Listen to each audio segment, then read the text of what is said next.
এই ভিডিওতে আমরা চৌবাচ্চা এবং নল সংক্রান্ত একটি গুরুত্বপূর্ণ সমস্যার সমাধান করব।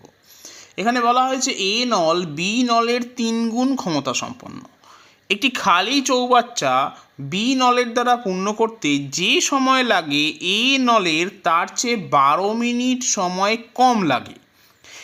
একত্রে ওই দুটি নল খালি চৌবাচ্চাটি কতক্ষণে জলপূর্ণ করবে তা জানতে চাওয়া হয়েছে।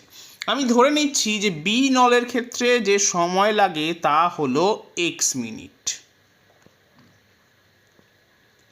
তাহলে এ নলের ক্ষেত্রে সময় লাগবে x - 12 মিনিট। আবার বলা আছে এ নল বি নলের 3 গুণ ক্ষমতা সম্পন্ন। এখন সময় এবং ক্ষমতা পরস্পর থাকে ব্যস্ত সম্পর্কে। তাহলে আমি লিখতেই পারি যে এর ক্ষেত্রে যে সময় লাগলো অর্থাৎ x - 12 বাই বির ক্ষেত্রে যে সময় লাগলো এই অনুপাতটা হবে এদের ক্ষমতার অনুপাতের ব্যস্ত অনুপাত। তাহলে আমি লিখতেই পারি যে এটা সমান সমান 1/3, কারণ এর ক্ষমতা বি এর ক্ষমতার 3 গুণ।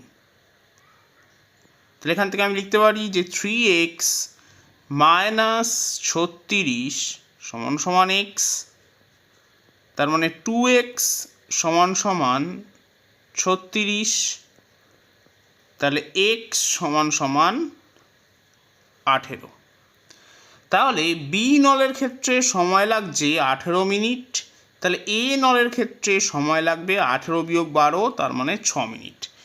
এবার যদি নল দুটোকে একসঙ্গে চালিয়ে দেওয়া হয় তাহলে জলপূর্ণ করতে সময় লাগবে 18 × 6 ডিভাইডেড বাই 18 + 6, তার মানে 24 এত মিনিট। কাটাকুটি করছি, তাহলে 18কে 4 দিয়ে ভাগ করলে আমি পাবো 4.5। তাহলে সঠিক উত্তর হবে অপশন এ 4.5 মিনিট।